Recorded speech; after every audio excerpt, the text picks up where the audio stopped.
নমস্কার বন্ধুরা, জয়াকানন্দ শিল্পে আপনাদের স্বাগত। কেমন আছেন সবাই? আশা করি সবাই খুব ভালো আছে। বন্ধুরা, আজ চলে এলাম ভারতের সংবিধানের উপর 10টি প্রশ্ন এবং তার উত্তর নিয়ে আলোচনা করতে। তাহলে চলুন শুরু করি আজকের আলোচনা। প্রথম প্রশ্ন, কত সালে প্রথম ভারতের জন্য পৃথক ও ভারতীয় গণপরিষদের দাবি উত্থাপিত হয়? 1906 খ্রিস্টাব্দে।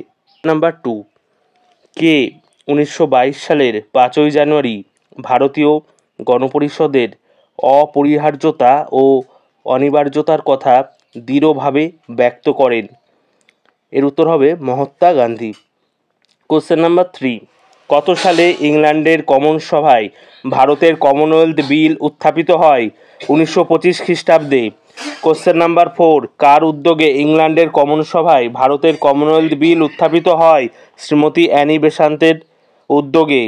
কোশ্চেন নাম্বার 5, ইংল্যান্ডে উত্থাপিত ভারতের কমনওয়েলথ বিলটি কেন বাতিল হয়ে যায়? উত্তরটি হবে ইংল্যান্ডের শ্রমিক সরকারের পতনের পরিপ্রেক্ষিতে।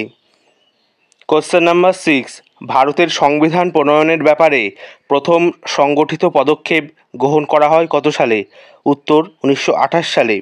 কোশ্চেন নাম্বার 7, ভারতের সংবিধান প্রণয়নের ব্যাপারে প্রথম যে সর্বদলীয় সম্মেলন অনুষ্ঠিত হয় সেখানে অংশগ্রহণকারী কতগুলি দলের নাম উল্লেখ করো?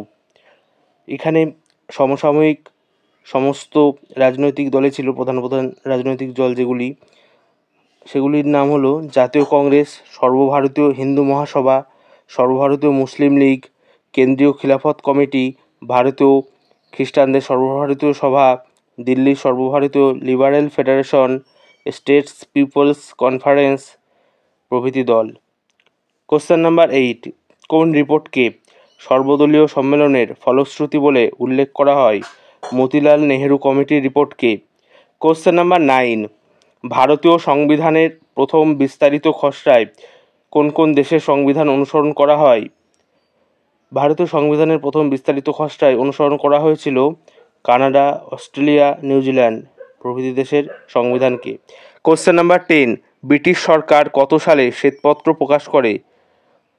1933 সালে।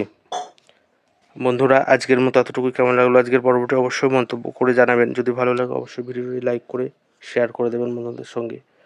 আর এইরকম পর্ব দেখার জন্য অবশ্যই চ্যানেলটি সাবস্ক্রাইব করে দেবেন। ধন্যবাদ সবাইকে।